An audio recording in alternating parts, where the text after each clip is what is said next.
لقد خلقنا الإنسان في كبد. Troisième erreur, ضياع الوقت بمشاهدة المباريات والمصارعات التي لا جدوى من ورائها. Bon les frères, je vais me fâcher avec vous, là les sœurs avons respiré un petit peu, là je les ai bien secoués. Maintenant on va secouer un petit peu les frères, hein, c'est de bonne guerre. Le fait de perdre son temps devant les matchs de foot et devant les... Alors le cheikh nous dit devant les combats hein, de lutte. En 2023 on va appeler ça le MMA, appelons un chat, l'UFC, le MMA, ou même les combats de boxe. Hein. Le cheikh nous dit, il n'y a aucune faïda derrière cela. Et je te pose même la question, parce qu'on a aussi des sœurs fans de foot. Quand je vous disais les sœurs qui se transforment en bonhommes, est-ce que c'est dans la nature d'une femme d'aimer regarder des hommes, 22 hommes, les cuisses découvertes, en train de courir derrière un ballon? Explique-moi, Ourti. Tu es là présente à ce séminaire, explique-moi, j'aimerais comprendre qu'est-ce que ça t'apporte dans ta vie de regarder 22 hommes à moitié nus courir derrière un ballon.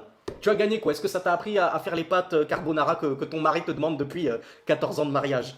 Est-ce que ça t'a appris à t'élever dans ta dunya, dans ta vie d'ici-bas ou même dans ta religion? Donc il y a des sœurs qui se transforment en bonhommes, c'est devenu des footeuses, des footix, elles ratent pas un match, ajib. Mais alors que dire des frères? À nous les frères c'est incroyable, on fait l'avant-match sur Twitter, avant le match, tu en parles pendant 3 jours. Ouais, moi je pronostique un 3-0, but de Mbappé à la 50e minute, pendant 3 jours on parle du match. Ensuite on perd 2 heures devant le match, on gagne plutôt 2 heures de péché devant le match. Puis après le match, on fait l'après-match.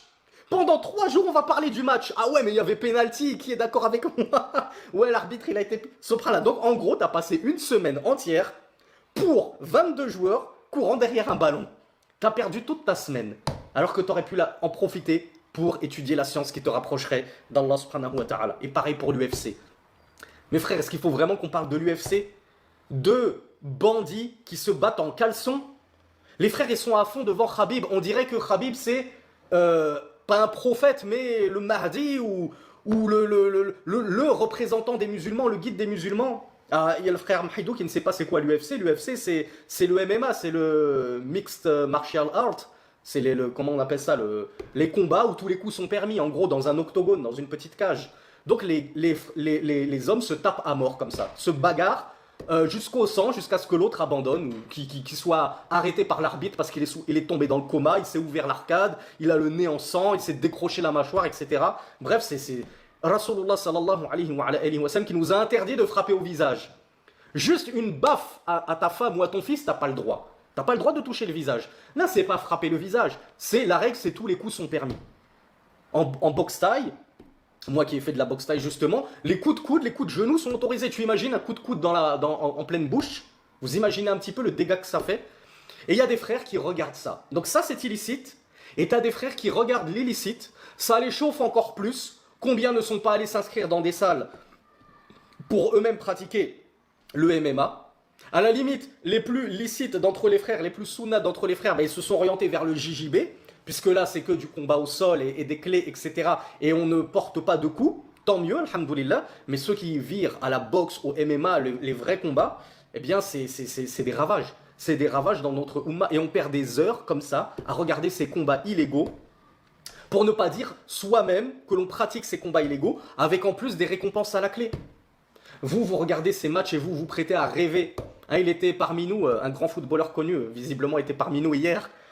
Et qui a été engagé en Arabie Saoudite avec un salaire de 400 millions à la clé pour 2 ans. On se prête à rêver si seulement j'étais à sa place. Mais subhanallah, t'es-tu demandé une seule seconde si son salaire était licite? Est-ce que ces 400 millions, ils sont bénis ou ils sont maudits?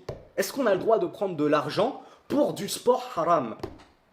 Même, je vais plus loin, a-t-on le droit de prendre de l'argent pour un sport halal? Pour une compétition de sport halal? Non, en dehors de 3 cas de figure. Rasulullah sallallahu alayhi wa sallam a interdit la prise de trophées, de salaires, de récompenses dans toute compétition autre que ces 3 sports. La course à cheval, la course de chameau ou de dromadaire et le tir. Alors que ce soit le tir à l'arc ou le javelot, en fait ce sont des sports qui ont pour point commun la préparation au djihad.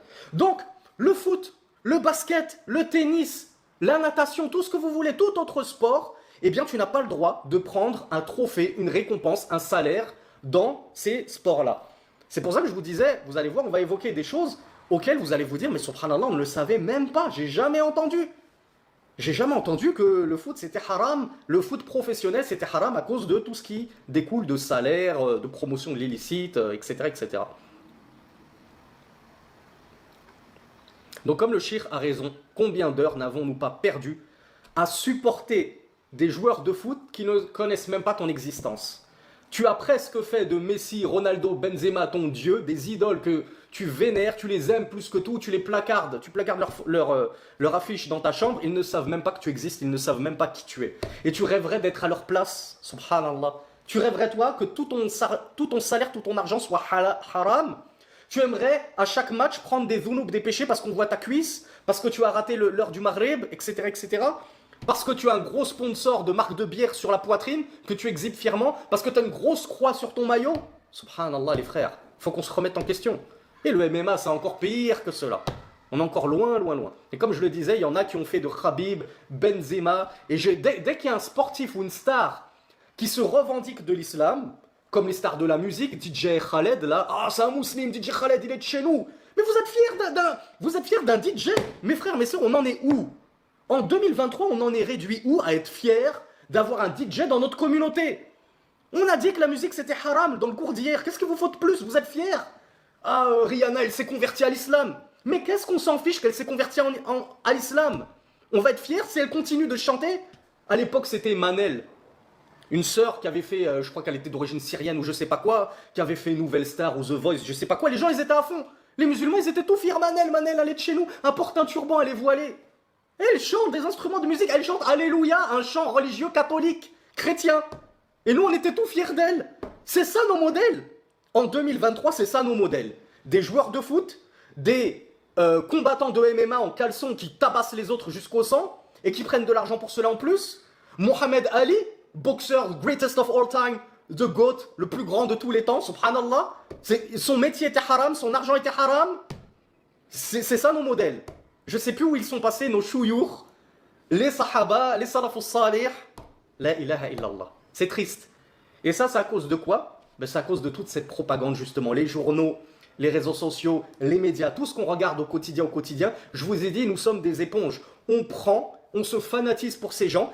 Et le mal nous apparaît normal, être la norme. C'est normal de regarder un match de foot. Ben quoi? Il y a quoi de problématique à regarder un match de foot? Il y a quoi de problématique à regarder un match de boxe? Il y a quoi de problématique à regarder Manel en finale de The Voice ou je sais pas quoi? Il y a quoi de problématique à soutenir, à donner de la force à Shir, comment il s'appelle, DJ Khaled là? Ou même Sheb Khaled, ce que vous voulez. Nas'Allah al-afiyah. On demande vraiment à Allah de nous préserver de l'aveuglement, au point de ne même plus voir le mal comme étant mal et le bon comme étant bon. Donc voilà pourquoi le Shir nous dit, en quatrièmement, istima'ul aghani wal musiqa. L'une des erreurs qui a gangréné notre umma, notre communauté, ben c'est le fait d'écouter les chants et la musique. Et on rappelle ce verset qu'on avait lu hier où Allah subhanahu wa ta'ala nous dit dans Surat al-Isra, le voyage nocturne, Inna sam'a wal basara wal fu'ada kullu ulaika kana anhu mas'oulan. La vue, l'ouïe et le cœur, tout ceci sera interrogé. Tout ceci, Allah azza wa jal demandera des comptes. Et nos mains parleront pour nous. Nos organes et nos membres nous trahiront yawm al-qiyamah. فادخلي في عبادي وادخلي جنتي